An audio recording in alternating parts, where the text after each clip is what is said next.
Invocando a proteção divina, declaro aberta esta sessão, dando as boas-vindas aos meus pares, ao ilustre representante do Ministério Público, servidores, advogados, partes. Sejam todos bem-vindos a esta casa e que tenhamos um profícuo dia de trabalho. Eu gostaria de, inicialmente, dizer que, por motivos justificados, encontra-se ausente a desembargadora Marilce Andrade Adário e que, portanto, todos os processos da relatoria dela e do desembargador Sebastião de Moraes serão adiados face à ausência dos mesmos. São eles, número 1 da pauta, Martinha Dalagnon Júnior, Vera Arantes Campos. 2, Marcelo Dalagnon e Vera Arantes Campos. As mesmas partes, número 3. 4, as mesmas partes. 5, Mercantil Canopus Comércio de Motocicletas Limitadas e Franciele Francisca de Santana. 6 da pauta, Sisu Uemura e Armando de Paula Vieira. 7 da pauta, J.R. Guincho e NG da Silva e Companhia Limitada, Comercial do Combustível Petróleos, J.R. Guincho e NG da Silva e Companhia Limitada. 8, Walter Consolino Sene e Dionísio Hildeberto. 9 da pauta, Volney Leite de Lima e Tóquio Marini. 10 da pauta, Maria Selma e Maísa Medeiros. 1, que há até pedido de preferência do Dr. Diógenes, que é os 13 da pauta, Banco Pão e 35, distribuidora. Este da minha relatoria, eu estou pedindo adiamento em razão de haver, parece-me que uma assembleia convocada para amanhã. Número 67, Brasil Telecom e Teodoro de Arruda Filho. São esses os processos que estão adiados para a próxima sessão.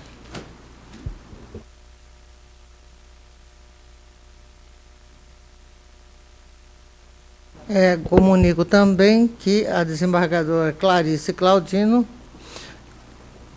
comparecerá a esta audiência, mas em razão de compromissos na vice-presidência, chegará um pouco atrasada.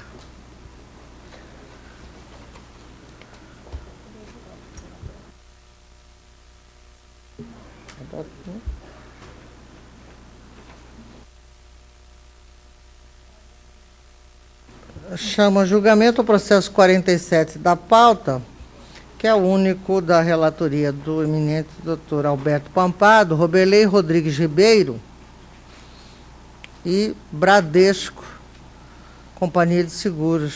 Vossa Excelência está com a palavra, do relator. Obrigado pela preferência. Trata-se de um embargo de declaração cuja pretensão é reexame da matéria. Eu estou rejeitando. Eu estou vendo aí que o embargante, que é advogado em causa própria, não está nem aí na plateia, então eu acho que não há necessidade de ler o voto, mas estou à disposição para tal. Estou rejeitando os embargos. Estou de acordo. Desembargadora Antônia. De acordo. E eu peço licença para me retirar, que era o meu último voto. Obrigado pela consideração. Muito obrigado. À unanimidade, nós temos o voto do doutor relator. O tribunal rejeitou os embargos. Pedido de preferência do doutor Evandro César. Número 31, Maria Auxiliadora Pinheiro Rodrigues, Cervejaria Reunida, Escola Caracu e outro. Sou a relatora.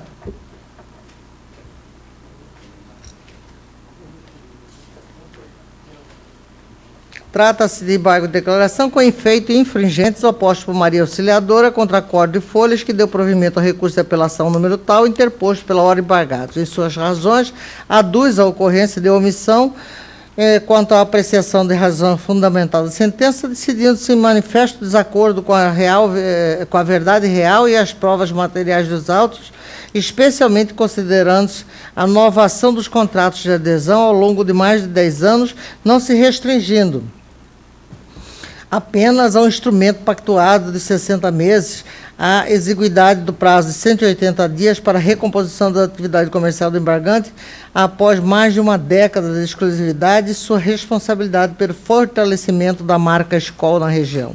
Pugna pelo provimento do recurso com atribuição de efeitos infringentes para que seja mantida a sentença singular, bem como para que as câmaras se manifestem expressamente quanto ao dispositivo legais violados para o fim de pré-questionamento. Contra razões anexas ao relatório.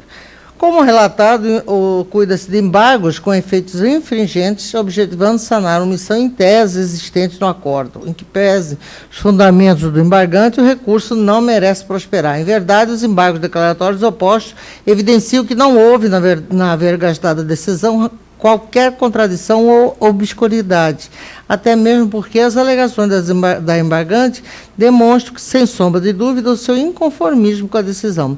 Denota-se, portanto, que tal alegação é muito mais fruto da inconformidade da embargante pelo fato de a decisão recorrida não ter sido proferida segundo seu ângulo jurídico que mais lhe atina do que pela existência de qualquer defeito que justifique sua integração por meio de recurso. Em outras palavras, o embargante busca a rediscussão do mérito, o que se revela impossível, já que a finalidade dos embargos declaratórios se restringe ao saneamento de omissões, contradições e obscuridades.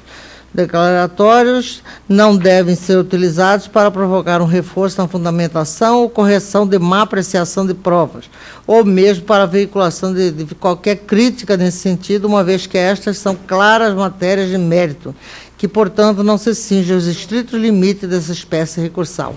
A teor do que dispõe o artigo 535 do CPC, os recursos em embargos de declaração são cabíveis quando houver obscuridade, contradição ou omissão, o que não ocorre em causa.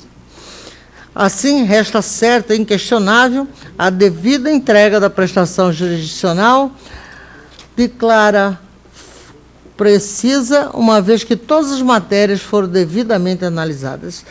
Trago à colação aqui alguns julgados neste sentido e finalizo. Ante o exposto, nego provimento aos embargos de declaração a fim de manter incólume os termos do acordo embargado. É como voto.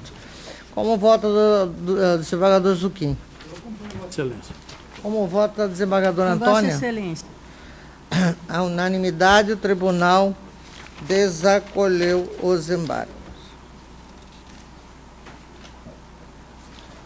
Em tempo, eu quero submeter aos meus pares a ata da sessão anterior. Nada havendo a ser anotado e ratificado, ou por aprovada.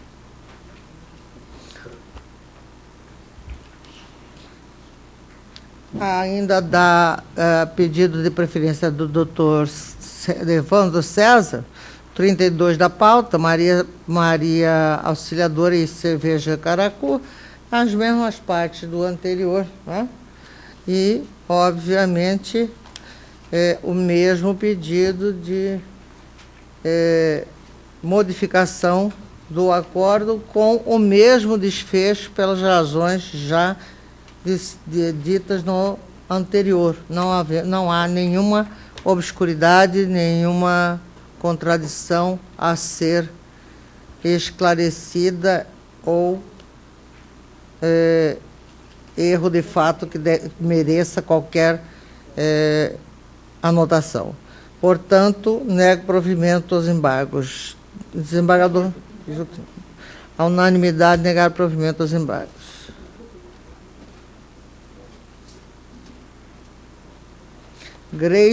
Doutora Grace de Souza, embargos de declaração, 28 da pauta, Edgar Luiz Pim, Bayer e Oliveira e Just Limitada. Embargo de declaração com efeito infringente, oposto por Edgar Pim, face de acordo de folhas, que no julgamento do recurso de apelação número tal, deu provimento aos apelos dos horas embargadas. Em suas razões, aduz em síntese a ocorrência de contradição e omissão no arresto consistente na apreciação das provas, visto que há robusta demonstração da correta aplicação e da ineficiência do produto estratego e folicular adquiridos pelo embargante para o controle dos efeitos da ferrugem asiática, bem como a frustração pela perda parcial da safra 2003-2004. pugna pelo provimento do recurso para que seja negado o provimento dos recursos de apelação manejado pelas embargadas ou subsidiariamente para que sejam emitidos juízo de valor acerca da aplicação dos artigos 186, 402 do Código Civil e artigos 131, 332, 333, 2, 334, 1, 458, 2 do CPC. Como relatado, cuida-se de embargo com efeito infringente, objetivando sanar contradição, suposta contradição e omissão em tese existente. Que pese os fundamentos, o recurso não merece prosperar. A verdade, embargos opostos evidenciam que não houve, no vergastado decisum, de qualquer contradição ou obscuridade, até mesmo porque as declarações do recorrente demonstram, sem sombra de dúvida, o seu inconformismo com a decisão. Denota-se que tal alegação é muito mais fruto da inconformidade do embargante pelo fato da decisão recorrida não ter sido proferida segundo seu ângulo de visão que mais lhe atina do que a existência de qualquer defeito que justifique sua integração por meio do recurso. Em outras palavras, o embargante busca, na verdade, a rediscussão de mérito que revela impossível, já que a finalidade dos embargos declaratórios restringe-se ao saneamento de omissão, contradição e obscuridade, o que não é o caso. Eu vou deixar de fazer a leitura do restante do corpo do voto, já que trata-se de colação de jurisprudência. Nego provimento aos embargos a fim de manter incólume os termos do voto. Eu acompanho, Vossa Excelência. Desembargador Antônio. Vossa Excelência. Unanimidade nos termos do voto do relator a negar provimento.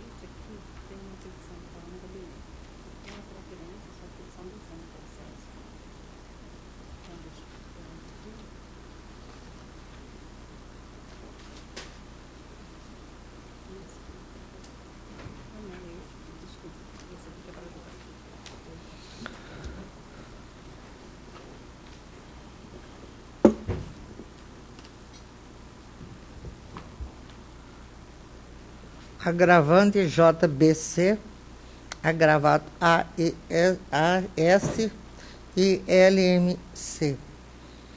Sou a relatora, agravo do instrumento.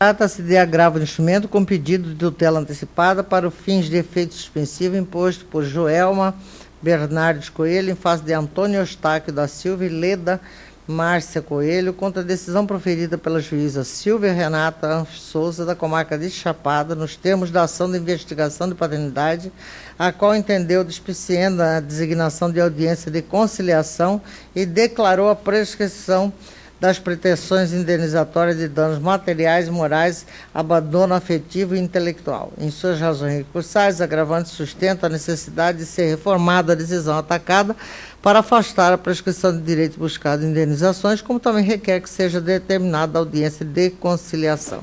Liminar indeferida, informações foram prestadas, agravado apresentou contra a minuta o relatório.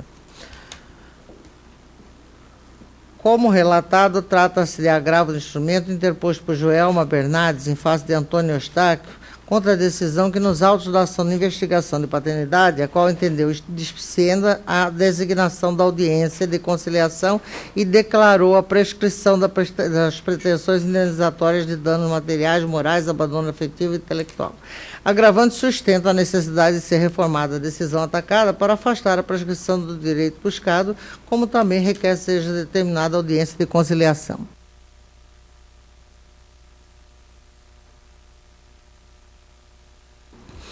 Pois bem, inicialmente é importante consignar que o recurso de agravo de instrumento presta apenas e tão somente para analisar o acerto ou desacerto da decisão proferida monocraticamente pelo juiz singular, sob pena de adentrar-se ao mérito da demanda de origem. Com efeito, observo que a recorrente nasceu em 1 de 11 de 1972, tendo completado a maioridade em 93, de acordo com o Código Civil vigente à época, o que estabelecia a maioridade a partir de 21 anos de idade.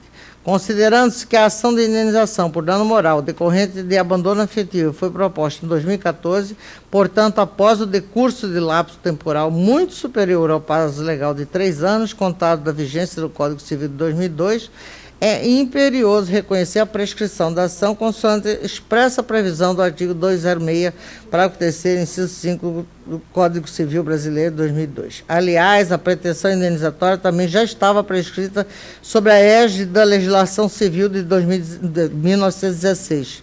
Observo, pois, que a autora nasceu em 1º de novembro de 1972, tendo completado a maioridade civil em novembro de 93, sendo este o termo a cor da prazo prescricional, e o Código Civil de 2002, que entrou em vigor em 10 de janeiro de 2003, estabeleceu a redução do prazo prescricional para as ações de reparação civil, reduzindo-a de 20 anos para 3 anos, tendo incidência, então, a regra de transição posta no artigo 2028 do Código Civil de 2002. No caso em exame, como a autora completou a maioridade na vigência do Código 16, e como não havia transcorrido mais da metade do prazo prescricional até a data da entrada em vigor do Código Civil de 2002, então o prazo prescricional a ser considerado, no caso subjúdice, é de 3 anos da entrada em vigor do novo Código. Sendo assim, a ação indenizatória poderia ter sido proposta pela autora até 11 de janeiro de 2006, mas somente foi ajuizada em 2014, quando o seu direito já havia sido fulminado há muito tempo pelo transcurso do prazo prescricional. Insta consignar que o pedido de reparação civil por dano moral em razão do abandono afetivo nada tem a ver com o direito de personalidade, com direitos fundamentais e com qualquer garantia constitucional, constituindo mera pretensão indenizatória de caráter estritamente econômico e estando sujeito ao lapso prescricional como todo e qualquer pleito reparatório civil. Colaciono jurisprudência e finalizo negando o provimento ao recurso. Desembargador Joaquim. Existem 3 pedidos na ação principal. Existem 3 pedidos. Acabei O juiz reconheceu a prescrição de todos os pedidos. Reconheci a prescrição do pedido, porque é o seguinte: o pedido de reparação civil por dano moral, em razão do abandono afetivo, nada tem a ver com o direito da personalidade, que era o pilar central da ação aqui posta, com direitos fundamentais ou com qualquer outra garantia constitucional, constituindo mera pretensão indenizatória, com caráter estritamente econômico, estando sujeito ao lapso prescricional, como todo e qualquer pleito reparatório. Tá, não, a minha dúvida é só por que ele não extinguiu a ação, então? Porque uma derrubou a outra. Se eu até agora, se a principal era reconhecimento era... Não, porque a prescrição, ela põe... Era fim. investigação, ação de investigação. Ah, não. Entendeu? Essa culminou as outras duas. Sim, a investigação continua. Tá, não, então tá, estou de acordo, desembargador. De acordo também. A dúvida é, ele declarou prescrição sobre determinação.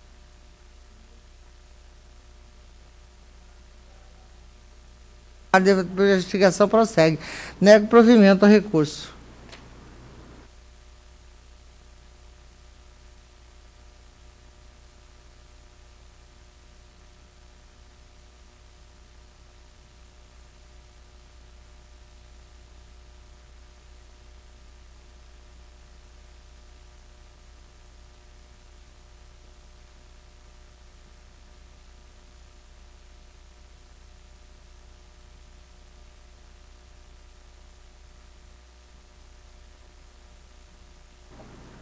Bem, há uma ação também que é um pedido de preferência do Dr. Joelmo dos Reis, é o 18 da pauta, KAAG, e agravado SACG. E a parte atravessou ontem uma petição e eu gostaria de ler aqui a decisão, vista certas informações trazidas com a petição de folha 672 e 637 não trazem dados novos, normalmente quando os documentos anexados já se encontram no bojo dos autos, como salientado pelo próprio recorrente. Aguarde-se o julgamento do recurso. Ou seja, nós prosseguiremos com o julgamento do recurso.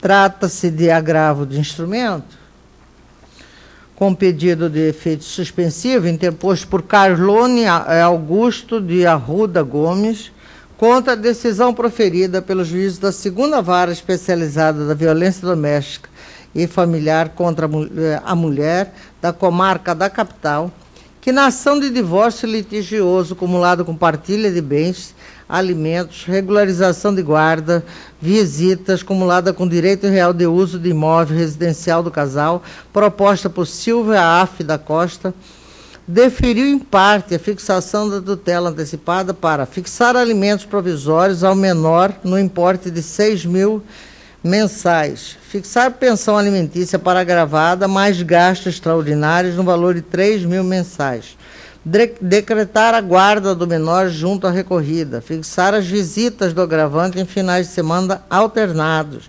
devendo buscar o menor às sextas-feiras às 17 horas e devolvê-lo na escola segunda-feira. E determinar a permanência da agravada e da criança na residência do casal. Em suas razões, aduz que a senhora Silvia Af da Costa Gomes é pessoa abastada de bens e aufere renda vultuosa, sendo proprietária em conjunto com o irmão do imóvel onde funciona o Complexo Educacional Colégio Max, do prédio onde funciona a pizzaria Ritz. Construiu 5 salas comerciais no centro da cidade que foram alugadas, além de possuir outros imóveis residenciais alugados, de receber honorários oriundos de sua profissão de advogada e rendimentos decorrentes do cargo em comissão que exerce junto ao Poder Executivo Estadual e ainda pensão alimentícia do filho, fruto do relacionamento anterior de outro, de modo a possuir renda mensal superior a R$70 mil. Cita que a situação de fato existente no momento em que foi proferida a decisão recorrida restou alterada diante da modificação na situação financeira das partes, sendo que o menor não necessita de renda adicional de 6 mil para comer, vestir e estudar, bem como sua genitora não necessita de alimentos fixados em seu favor.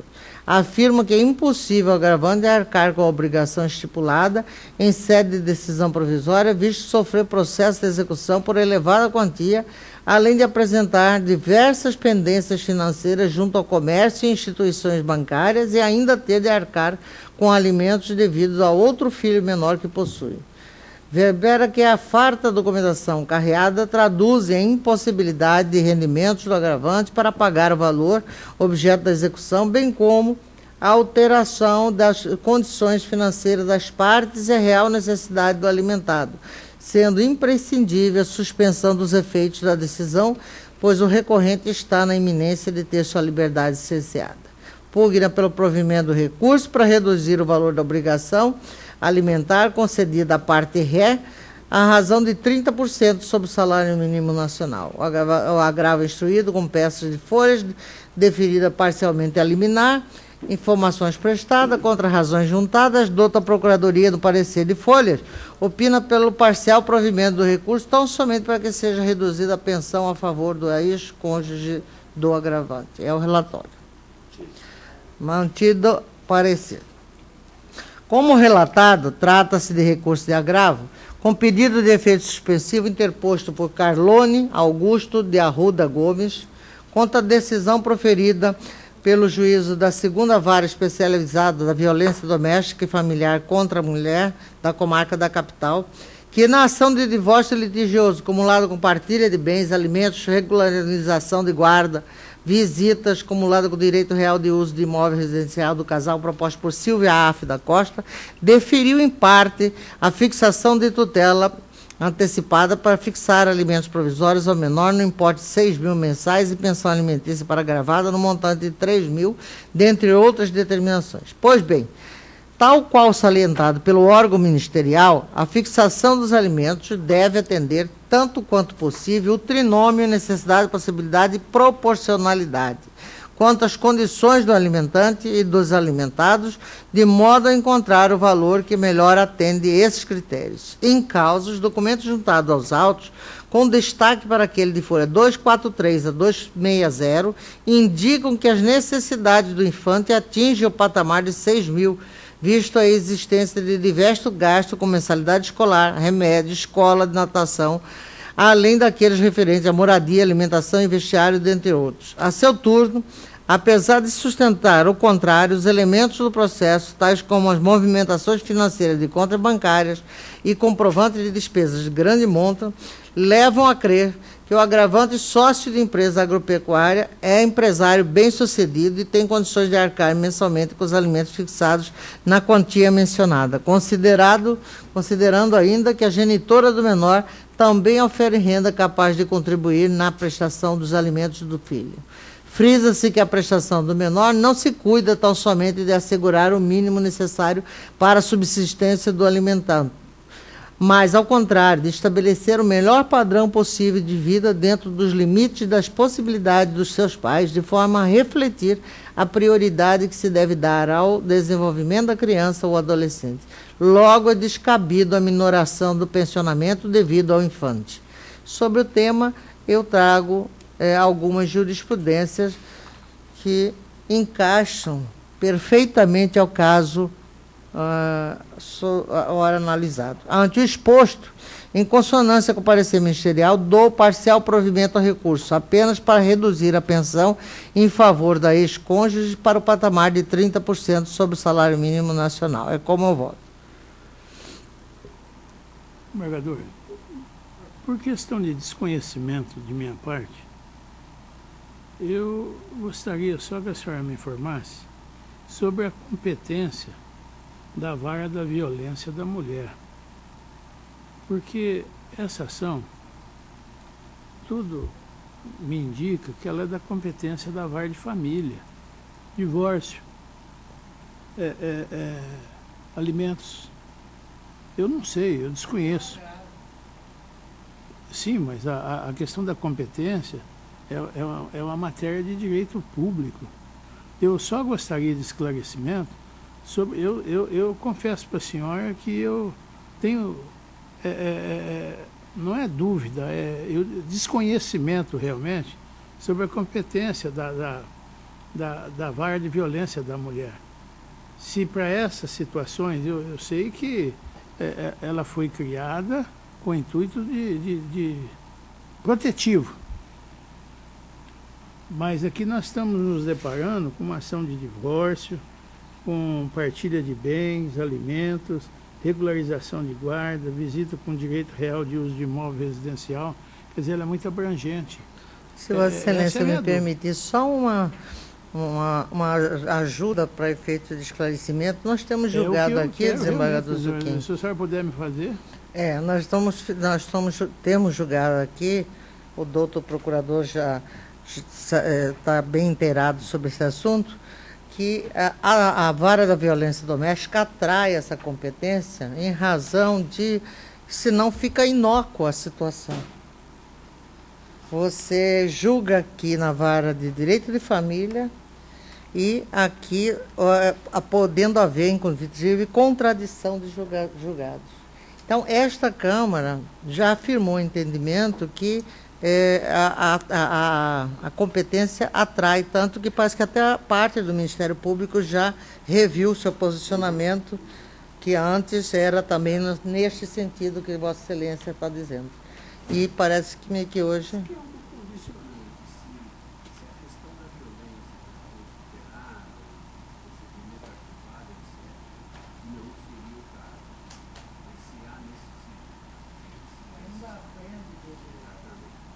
Porque a minha preocupação é ferir o princípio do juízo natural. Porque a competência implicitamente, quer dizer, eu não atuo nessa área, essa é a minha dificuldade. E, pelo que a senhora falou, já foi firmado. Agora, a resolução que criou a vara, ela delegou competência. A vara de violência é competente para isso. Essa é a minha dúvida, eu desconheço essa resolução. Então, eu gostaria de me inteirar, desembargador, e eu peço vista dos autos com devida vênia e trago na próxima sessão. Perfeitamente. Até mesmo por questão de aprendizado. Perfeitamente. Nós também ficamos muito tempo com esta dúvida e aí resolvemos trilhar esse caminho, né, doutor?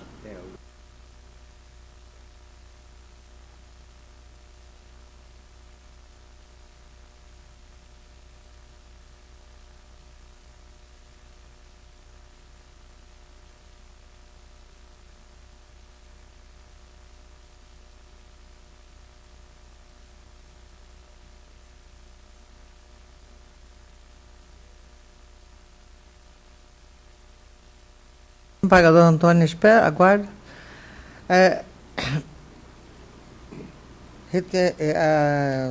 Conclusão do julgamento adiado, faço o pedido de vista do primeiro vogal, desembargador José Zuquim Nogueira, após a relatora dar parcial provimento ao recurso. A segunda vogal, desembargador Antônio, aguarda.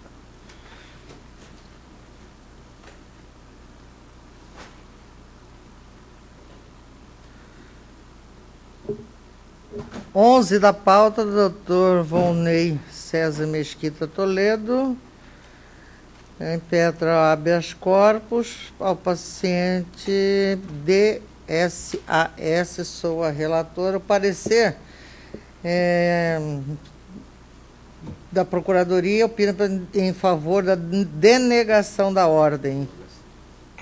Mantido? HC, com pedido de liminar, impetrado do Dr. Volney em favor de Domingos Sávio Alves de Souza, visando cessar constrangimento que alega estar sofrendo o paciente, imposto pelo juiz da segunda vara especializada da violência doméstica familiar contra a mulher da capital. Sustenta o impetrante que o menor VFS, representado por sua genitora, ingressou com a ação de execução de alimentos em desfavor do paciente, em razão de não cumprimento do acordo estabelecido em âmbito. Afirma que o débito se refere aos meses de julho a setembro de 2008, outubro a dezembro de 2011, janeiro e março de 2012 e os que vencerão no decorrer da ação. No entanto, afirma que nesse período o paciente pagou parte da dívida. Sustenta que, apesar da defesa e dos documentos apresentados, o magistrado decretou a prisão civil do paciente. Assim, sustenta que a prisão é ilegal e desnecessária por vários motivos, sendo os principais porque houve o pagamento parcial do débito, porque se trata de débito pretérito, de modo que os alimentos cobrados não são imprescindíveis para a manutenção do menor e diante da impossibilidade do pagamento, pois o paciente sofreu um acidente e ficou sem condições de trabalhar. Por fim, sustenta que somente conseguiu realizar o pagamento parcial do débito em razão de há pouco tempo estar trabalhando como porteiro e, caso venha a ficar desempregado, não mais terá condições de arcar com a obrigação. Conclusão, após o impetrante apontar diversos supostos erros existentes no processo, que tornaria o decreto de sua prisão insubsistente, requer eliminar a concessão da ordem para que cesse a coação imposta ao paciente, determinando seja expedido o competente alvará de soltura a fim de que ele seja colocado em liberdade. Essas são as razões. Eu estou dizendo que em causa da análise dos autos tem-se que não assiste razão impetrante, porque não há qualquer ilegalidade no decreto de prisão baixado pelo juiz apontado como autoridade coatora. Em verdade, os motivos do decreto prisional são de perfeita compreensão pelo paciente, uma vez que a medida extrema decorreu do inadimplemento das parcelas de um acordo de pagamento de pensão alimentícia de seu filho. Aliás, o próprio impetrante reconhece no mandamos que o pagamento do débito foi apenas parcial. Então, eu vou deixar de ler o restante para denegar a ordem de habeas corpus. Desembargador Zuquim. Eu acompanho Vossa Excelência, até já recebi informação aqui, desembargador, que por ser vara especializada, ela atrai a competência. Desembargador Antônio. Com Vossa Excelência. Unanimidade, os termos do voto da relatora em consonância com o parecer, denegar a ordem. 12. Nero William Dias de Souza, Valdeir de Queiroz Lima, Jumbo Show e Eventos. 12 da pauta.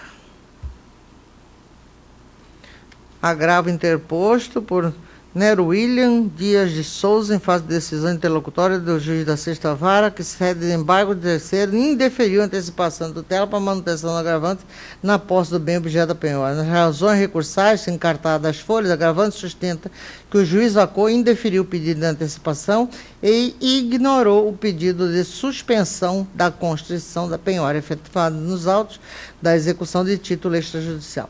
Alega que o agravado Valdir de Queiroz Lima ingressou com a ação de execução em desfavor do litisconsorte Jumbo Show e Eventos Limitada, microempresa, e Sérgio dos Santos, em razão do suposto descumprimento do contrato particular.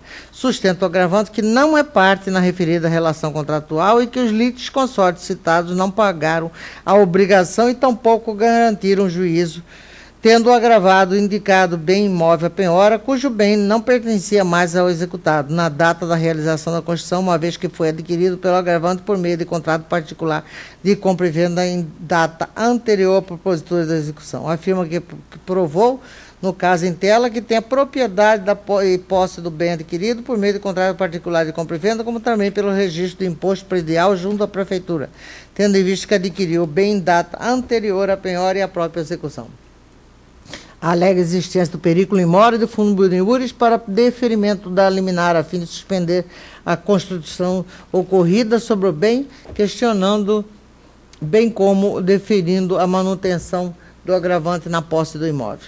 Não foram oferecidas contrarrazões pelos executados Sérgio dos Santos e Jumbo Show, conforme se infere das certidões de folha dos autos, enquanto Valdeir Queiroz Lima apresentou contrarrazões, no qual sustenta que o imóvel foi adquirido pelo embargante agravante por meio de contrato particular de compra e venda, sem registro, não sendo realizado na forma prescrita em lei. Alega que, no caso, não tem aplicação a súmula 84 do STJ, que visa amparar pessoas de boa-fé, e o agravante responde a diversos processos e execuções fiscais. Afirma que o agravante não comprovou a posse sobre os imóveis penhorados, inviabilizando a concessão de liminar, acrescentando que o mesmo juntou aos autos apenas o contrato particular de compra e venda e que na cláusula 5ª dispõe que as chaves do imóvel deverão ser entregues ao comprador após o pagamento do valor acertado nesse instrumento, que seriam em 3 parcelas, e o agravante não comprovou o referido pagamento e que tenham recebido o imóvel. Alega ainda que o IPTU do imóvel não tem o condão de comprovar a propriedade imobiliária. Ademais, a agravante apresenta o próprio imóvel como calção, entretanto, não tem o condão de reparar os prejuízos do agravado, caso a demanda seja julgada improcedente. Assevera que a escritura pública é indispensável para a aquisição do imóvel de valor superior a 30 salários mínimos, sendo inválido o negócio jurídico apresentado pelo contrato particular de compra e venda apresentado pelo agravante. Pugnando pelo improvimento do recurso e manutenção da decisão recorrida, é o breve relato. Essa é uma questão de um imóvel localizado no bairro Nova Esperança 2, com área de lote 26 e 27, que envolve essa discussão que eu li aos senhores agora no relato dos fatos. Eu quero dizer que eu estou entendendo que não prospera este agravo, razão pela qual estou negando o provimento, revogando a liminar concedida ao agravante, e a emenda está assim redigida: tendo o contrato de compra e venda do imóvel fixado cláusula prevendo que o imóvel somente será entregue ao comprador após a quitação integral do preço, a exigência da comprovação da quitação do preço na promessa de compra e venda é necessária para averiguar se efetivamente houve a transferência da posse ao comprador. Se não comprovado os requisitos do 273 CPC, não há como deferir a antecipação de tutela. Desembargador Zucchini. Desembargador Antônia. A unanimidade dos termos do voto da relatora, negar o provimento ao recurso. 14 da pauta. Agravante JRSMB e agravado RFS. agravo com pedido de efeito suspensivo, interposto por José Rodolfo de Souza Machado Borges, face da decisão do juiz da primeira vara de Cáceres, que determinou que o valor da prova pericial deve ser suportado no montante de 50% para cada uma das partes. Essa é a celeuma que envolve este agravo. Uma vez que referida a prova já foi requerida por ambas as partes, considerando que a autora é beneficiária da justiça gratuita.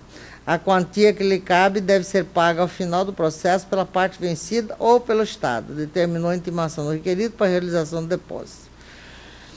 É um caso bastante simples, Vossa Excelência já perceberam, a questão gira em torno da... Eu estou dando provimento ao recurso para ele reduzir os honorários periciais para R$20 mil. Sendo a prova pericial requerida pela parte autora, deve-se observar a regra prevista no 33 do CPC quanto ao pagamento dos honorários, evidenciando que o valor dos honorários do perito é excessivo se comparado aos casos semelhantes e admissível a sua redução a patamar razoável.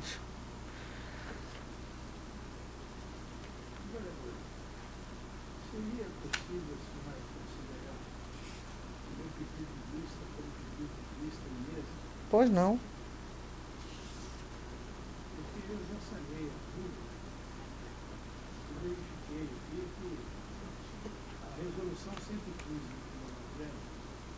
Atrai a competência.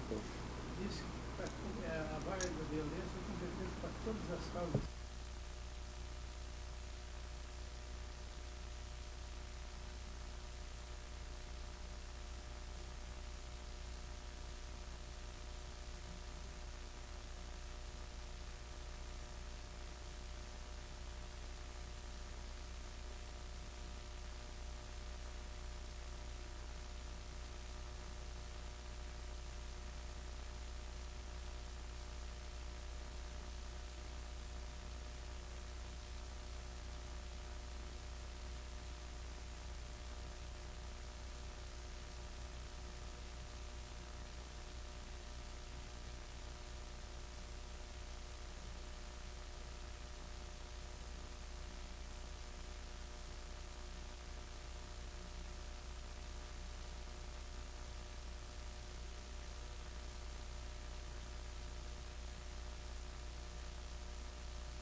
Eu vou só colher o voto deste que está em julgamento, que é honorários periciais. Desembargador Zuquim? Vossa Excelência também, né? Então, proclamo o resultado deste 14, a unanimidade, nos termos do voto da relatora, deram provimento parcial ao recurso.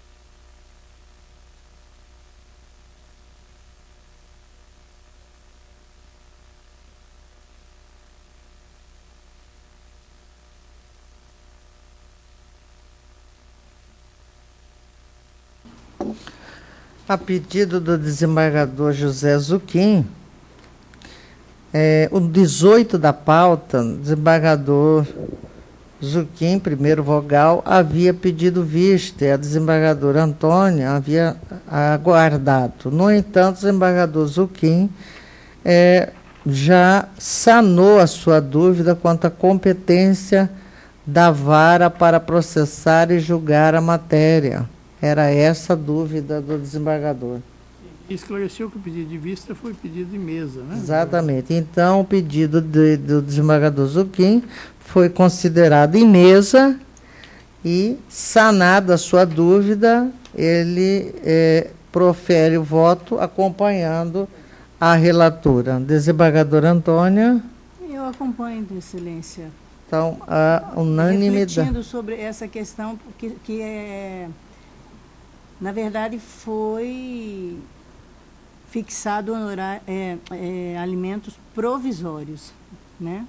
Nós estamos num agravo disso, a fixação de que era 9.000, né? 3 para a genitora, 6 para o filho. Vossa Excelência, em liminar, reduziu o da genitora para a criança. Excluiu da genitora, então. Para 1/3 de um salário. Tá. E há como parâmetro um outro filho que recebe 3. O outro recebe do primeiro pai. Na verdade, esse caso, essa moça é irmã desse contabilidade.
Necessidade.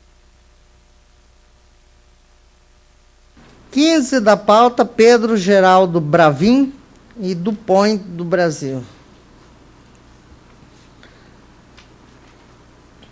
Agravo interposto por Pedro Bravin contra a decisão da Vara da Primavera do Leste nos autos da medida cautelar inominada, número tal, proposta por DuPont, perante a segunda vara de comarca de Primavera, que deferiu a apreensão e depósito de lotes de sacas de soja, sendo 478.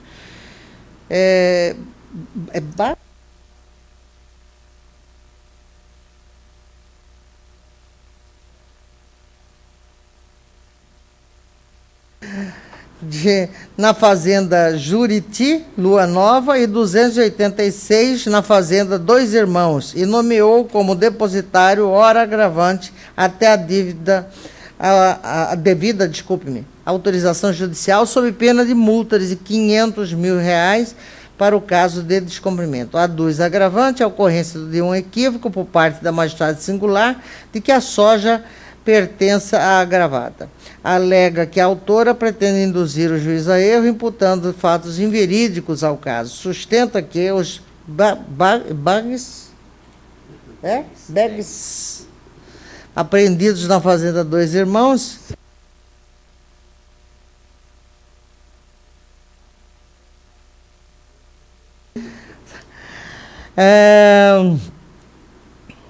sustenta que os bags apreendidos na fazenda Dois Irmãos são sementes produzidas para uso próprio, reservada para plantio na próxima safra, com o devido registro no Ministério da Agricultura, conforme aponta o documento de folhas. Afirma que a fazenda Lua Nova é de propriedade de Usamu e Abuta e outros, e os 6 bags apreendidos no barracão são objetos de pagamento de arrendamento de área rural posto que o contrato prevê o pagamento de soja em grãos, bem como fruto de venda ao arrendatário que utiliza o produto para a fabricação de ração para aves de sua granja. Diz o agravante que a demora na prestação de tutela jurisdicional lhe acarretará grave prejuízo, uma vez que o cultivo de uma área de 6.231 hectares depende da soja apreendida e que acarretará a demissão de várias pessoas contratadas para o plantio da safra 2015-2016. Sobre esses argumentos, pugna pela liminar de antecipação de tutela recursal e, ao final, pelo provimento do recurso, a fim de que a decisão seja reformada para revogar ou suspender a liminar que deferiu a apreensão de grãos, para que seja determinada a liberação das sementes apreendidas. Contra-minutas, documentos juntados às folhas, doutor relator em substituição negou seguimento ao recurso ante a intempestividade, decisão que foi objeto de embargos de declaração, sendo sanado o vício existente e revogada a decisão monocrática primeira, determinando a continuação do feito. O agravante juntou documento nos autos, conforme o documento de folhas, pugnando pelo julgamento do feito. Liminar deferida, parte aprovada, apresentou contra-minuta. Importante ressaltar que a decisão agravada já foi objeto de análise nos autos do agravo do instrumento número 129, 114, 2015, onde foram apreciados os mesmos argumentos expostos no presente feito, mas relacionado a outro feito cautelar com o mesmo objeto. Como relatado, consta dos autos que o agravante requer a liberação de soja apreendida em suas fazendas para entender que são de sua propriedade e o procedimento adotado por este é lícito e inexistindo qualquer irregularidade. Eu observo que a agravada ajuizou medida cautelar para fins de apreender e impedir a circulação da soja existente no galpão das fazendas do agravante, por entender ainda que os cultivos ali encontrados foram desenvolvidos pela recorrida e estão sendo reproduzidos pela recorrente em sua sem sua autorização e sem registro no mapa. A própria Lei de Proteção de Cultivares, número 9.456, em seu artigo 3º, inciso 4, traz o conceito de cultivar. Eu cito o dispositivo e prossigo, ou seja, é aquele produto variado de qualquer gênero ou espécie vegetal superior, ou seja, distinguível de outros cultivos conhecido por margem mínima de descritores. Assim, temos que cultivar é aquela variedade de plantas obtidas por meio de cultivo, portanto, podendo ser aperfeiçoada por diversas técnicas existentes. Portanto, a lei protege aquela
Muito bem, então a relatora negou provimento, primeiro vogal pediu vista, segunda vogal aguarda. 17 da pauta, Benjamin Rampelotto e Amilcar Tobias. Execução de título extrajudicial que deferiu pedido de bloqueio de valores eventualmente depositados em aplicação financeira do executado. Afirma que foi interproposto pelo agravado a ação de execução de título extrajudicial em face do agravante, na qual visa o recebimento da importância de R$ 3.120.861,14, oriundo de contrato de compra e venda. Alega o agravante que é de se reconhecer a inexigibilidade do título executado, isto porque a realização do negócio jurídico e consecução de lavraturas, escrituras de compra e venda, o executado agravante teve conhecimento da existência de uma ação judicial que envolve a posse do imóvel rural alienado. Alega o agravante que, para evitar qualquer bloqueio ou penhora indevida de bens, indicou a penhora uma área de terra situada no município de Ribeirão Cascalheira, com extensão de 6.539 hectares, 819 ares, atualmente denominado Fazenda Furnas, São Sebastião 1, registrado na matrícula tal do registro de imóvel, daquela mesma marca, cujo valor indicado é de R$ 9.458.370. Em razão disso, afirma que o juízo encontra-se devidamente garantido, não se justificando a recusa dos agravados em não aceitar o imóvel como garantia do processo de execução, até porque a aludida área de terras é objeto de contrato de alienação firmado entre as próprias partes litigantes. Sustenta não possuir outros meios para garantia integral o juízo, razão pela qual pugna pela reforma da decisão que concluiu pelo deferimento da penhora online nas contas e aplicações dos agravantes, até porque deve o processo de execução proceder sua tramitação na forma menos onerosa do devedor. Pugna pelo recebimento no recurso e tal. Ou seja, ele se insurge contra a substituição da penhora de um bem por outro. Essa é o mote da discussão. Eu estou negando o provimento e a emenda está assim redigida. Diante disso, é de se mitigar a apresentação da certidão de intimação em decorrência da aferição por outros meios da tempestividade do recurso. Após a alteração trazida pela Lei 11.382, feita com o objetivo de tornar mais séria e efetiva a execução em benefício do credor, não mais prevalece a regra de que cabe ao executado, em um primeiro momento, a nomeação de bens da penhora, pois, conforme prevê o artigo 652, parágrafo 2º do CPC, é facultado ao credor nomear bens à constrição judicial já na petição inicial da execução, podendo inclusive obedecer à ordem de preferência do artigo 655 do CPC, ou seja, dinheiro e aplicações financeiras. De acordo? A unanimidade nos termos de voto da relatora, negar o provimento ao recurso.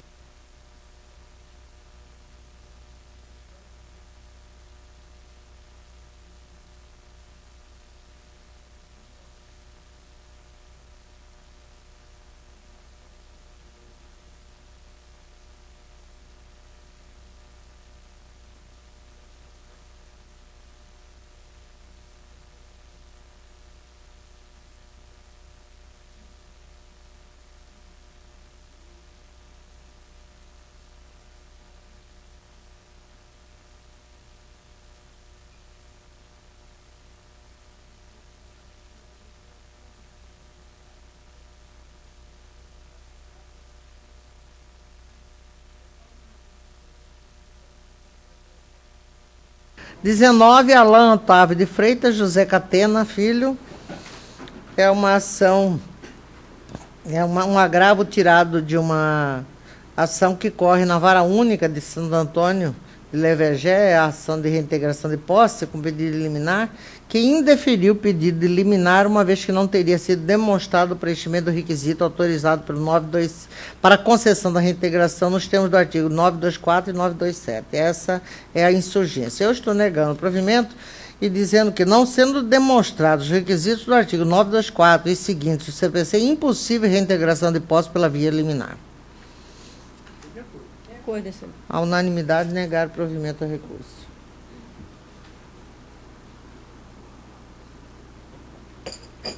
(20) da pauta. Gilberto Alves Pereira e Boston Participações e Investimentos.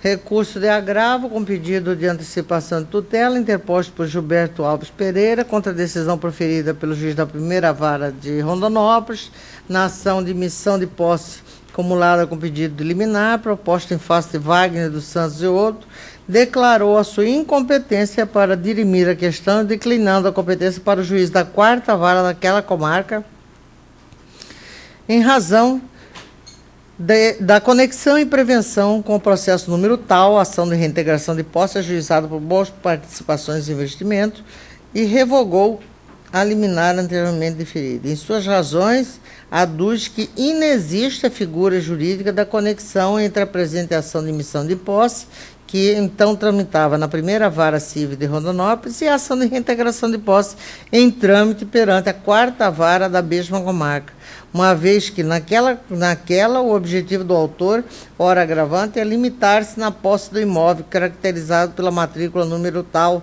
do cartório de registro de imóvel local, ao passo que nesta a autora, ora agravada, busca reintegrar-se na posse dos imóveis da matrícula números tais e tais.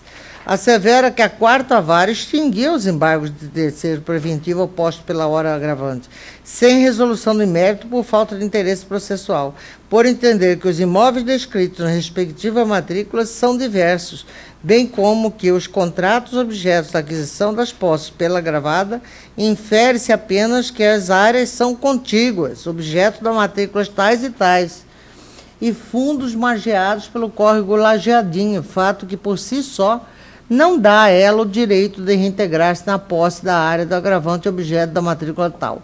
Pugna pelo provimento do recurso para que volte a prevalecer a liminar concedida pelo juiz da primeira vara da comarca de Rondonópolis, emitindo-se desde logo o agravante na posse do seu imóvel objeto da matrícula tal, com o seu retorno dos autos naquela instância para o regular trâmite.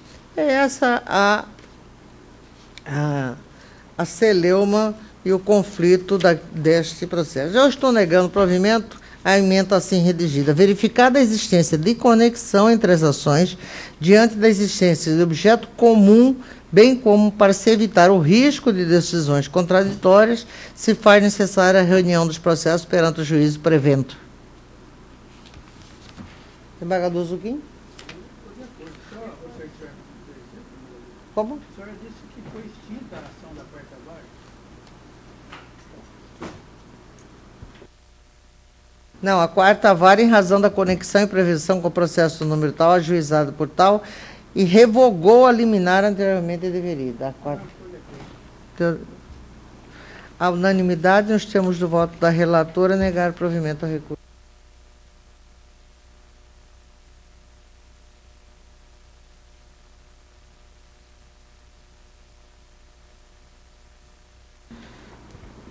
Embargos de declaração da pauta principal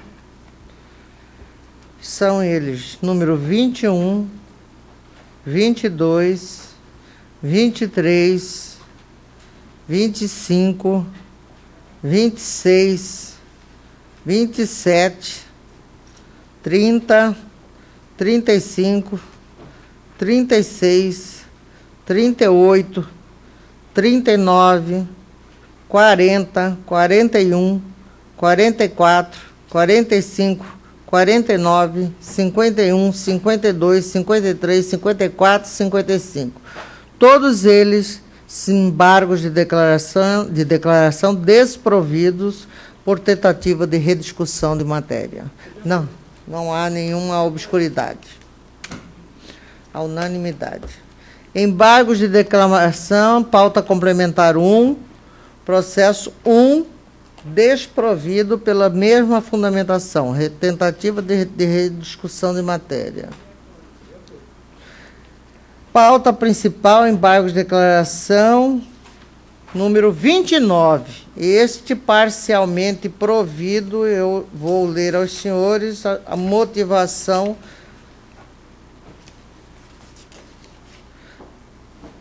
Justo se faz o reconhecimento da omissão no voto recorrido quanto ao abatimento na condenação do pagamento do preço da franquia e das parcelas do prêmio do seguro inadimplidas. Dou provimento parcial aos embargos, tão somente para o fim de fazer incluir no acordo a omissão quanto à dedução da condenação dos valores concernentes ao pagamento do preço da franquia e das parcelas do prêmio do seguro que tenham sido inadimplidos. Foi.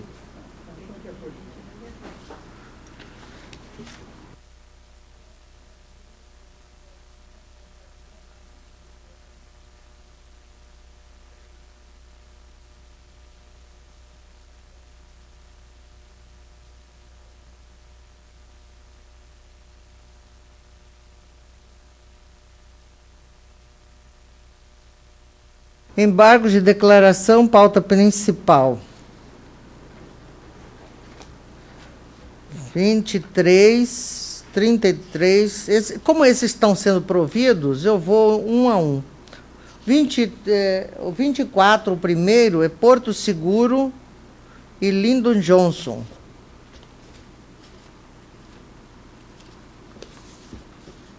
Esse está sendo provido para sanar a omissão do valor da indenização, devendo então corresponder ao valor de R$ 1.040. Desembargador Antônio. Provido também o 33, Antônio Faé e Cleomar Francisco Rios. Está sendo provido para determinar que deve ocorrer a suspensão da penhora que incidiu sobre o imóvel objeto dos autos, devendo prosseguir a execução com a penhora dos outros bens do devedor passível de penhora, bem como determinar que seja obstada a expedição de carta de adjudicação referente ao imóvel objeto desses autos. É que reconhecido o direito do agravado na qualidade de terceiro sobre o imóvel penhorado. A unanimidade. 34. A mesma parte, Antônio Faé e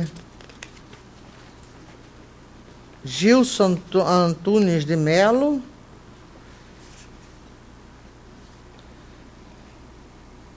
A mesma determinar que seja obstada a expedição de carta de adjudicação pela mesma razão. Vossas Excelências concordam? A unanimidade. 37. Espólio de José Maia de Andrade, representado pelo inventariante Carlos Eduardo Rachid Maia de Andrade.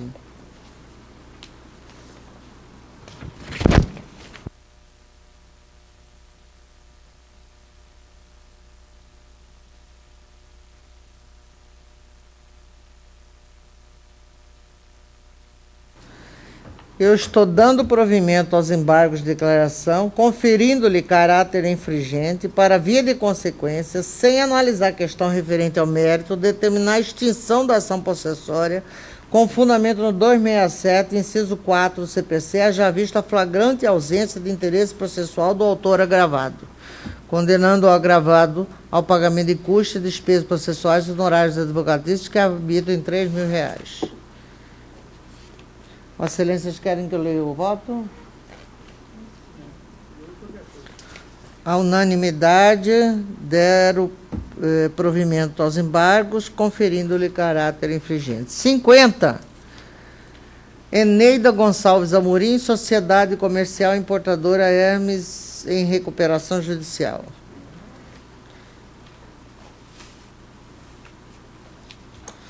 Dou provimento aos embargos, concedendo-lhe efeitos infringentes, a fim de reformar o acordo para, diante da não aplicabilidade da súmula 385 do STJ ao caso, condenar a embargada ao pagamento de indenização em favor do embargante, a título de danos morais, de R$ 2.000, acrescido de juros de mora de 1% ao mês, a partir do evento danoso, e a correção monetária da data do arbitramento, bem como ao pagamento de custos, despesas e honorários advocatícios fixados em 15% sobre o valor atualizado da condenação nos termos do artigo 20, parágrafo 3º do CPC. Desembargador Zuquim? Desembargador Antônio? A unanimidade deram provimento aos embargos, concedendo-lhes efeitos infringentes.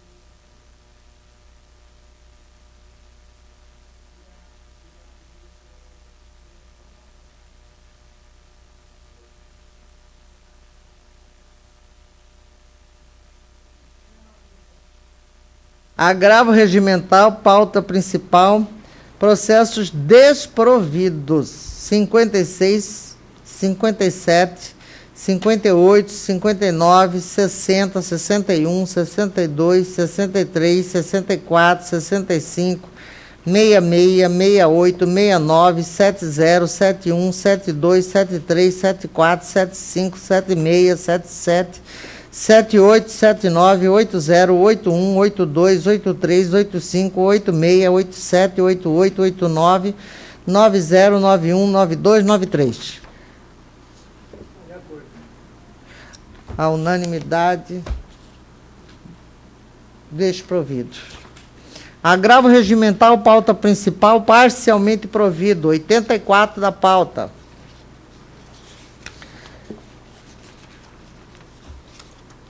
Parcial provimento ao agravo regimental apenas para corrigir erro material em questão, registrando que a redução do valor das estreantes é para R$20 mil, corrigido de juros de mora de 1% ao mês e correção monetária pelo INPC a partir desta decisão, mantendo no mais a decisão agravada. A unanimidade der provimento parcial.